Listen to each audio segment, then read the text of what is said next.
Emotional plea for help. Investigators say this is a murderer.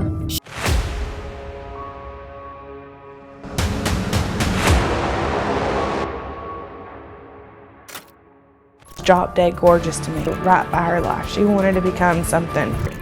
This was a very forceful slash across the neck there with the sole intention of murdering Shelby. Christina Scott. I said, yes, ma'am, I am. She said, I'm sorry to inform you that your sister has passed away. On the evening of November 4th, 2015, the quiet neighborhood where Shelby Thornberg lived seemed ordinary. People came home from work, families had dinner, and the streets outside were calm. But inside one small apartment, something terrible had already taken place. Shelby, only 20 years old, had been brutally murdered in her own home. Hours earlier, she was alive, texting friends and making plans. By the end of the night, silence filled the air. Her life, filled with both promise and pain, had been stolen in the most violent way. It was Marcus Duane, her boyfriend, who arrived at the apartment that night.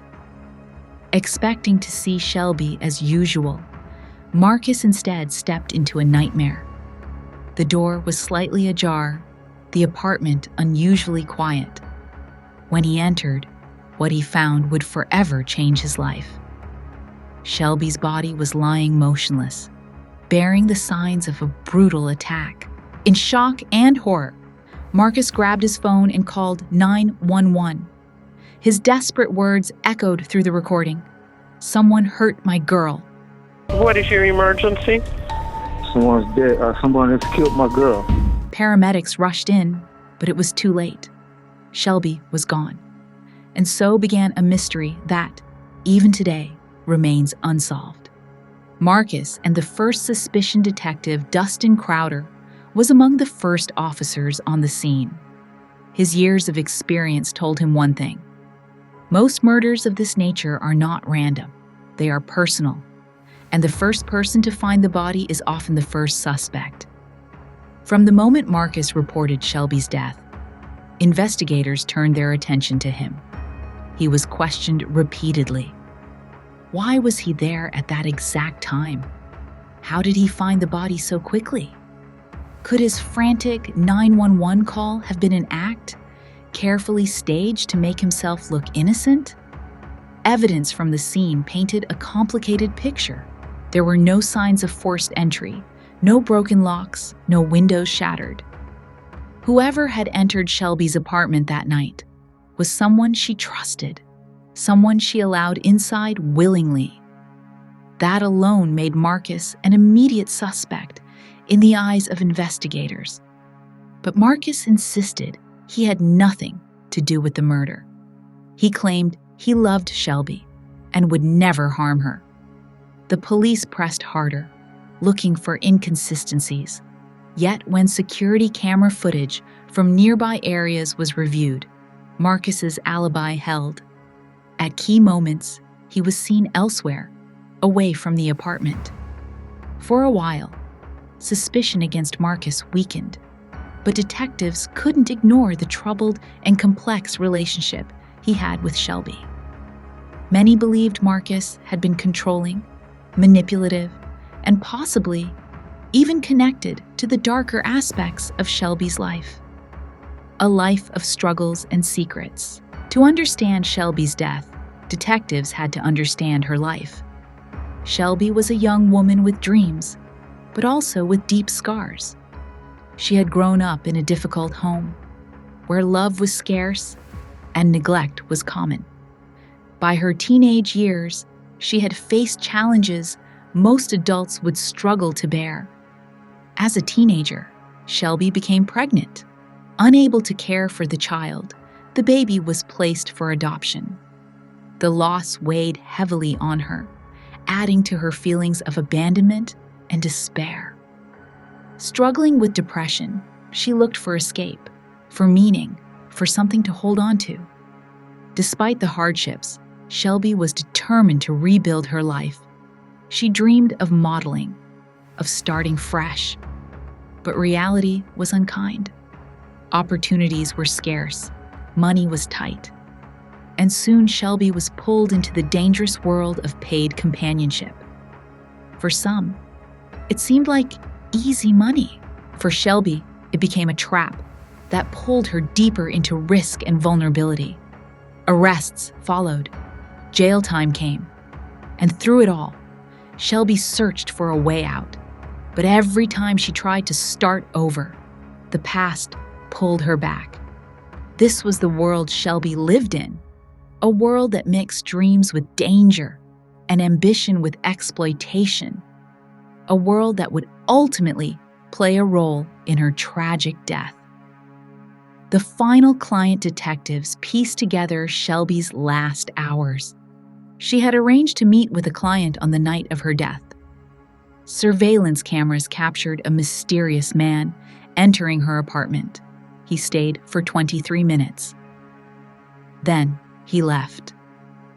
Shelby was alive when he arrived, but dead shortly after he departed. This man became the prime suspect. He was calm, calculated, and deliberate. The way he entered and left the apartment suggested someone who knew exactly what he was doing. Detectives believed he might have been responsible for Shelby's murder. But who was he? When police released the surveillance footage to the public, they hoped someone would recognize him. But no one came forward. The man's identity remained a mystery. Investigators soon discovered that shortly before her death, Shelby had received a message from a burner phone. The communication was cryptic, almost coded. To detectives, this was no coincidence. It pointed to someone organized, someone who knew how to hide their tracks. The final client theory became the strongest lead. Yet, without an identity, the case hit a wall. The trail of evidence. The crime scene yielded both clues and dead ends. Investigators found protective items in the trash, signs that Shelby's lifestyle carried risks she was constantly aware of. Fingerprints were lifted from various surfaces, but none belonged to an outsider. The biggest breakthrough seemed to come from DNA. Forensic experts discovered 2 unknown strands of hair. At first, this raised hope. Perhaps the killer had finally left something behind that could tie him to the crime. But that hope faded quickly. When the DNA was run through national databases, there was no match. The mystery man's identity remained hidden. Detectives grew increasingly frustrated. Every lead seemed to circle back into nothingness. Marcus was no longer considered a viable suspect, yet no one else could be identified. Shelby's mother, Christina Scott, remained convinced Marcus was guilty, but the evidence simply did not support it. The investigation stood at a crossroads, haunted by questions, starved of answers. FBI joins, but mystery remains. As the case grew colder, the FBI stepped in. They brought new technology, more resources, and fresh eyes. Agents combed through evidence, reanalyzed DNA, and revisited surveillance footage. Yet even with federal involvement, the case remained unsolved.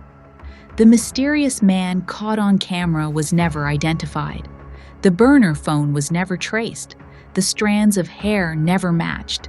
There were whispers that Shelby may have been connected to larger criminal networks, or that she might have even been an informant in pending legal cases.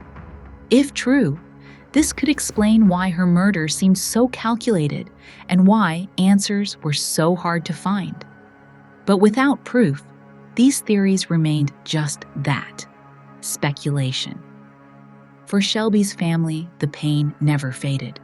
They lost not only a daughter, but also the chance to see justice served. Each year that passes is another reminder that Shelby's killer walks free. The murder of Shelby Thornberg remains an open wound, a mystery unsolved, a life stolen too soon, and a case that still cries out for justice.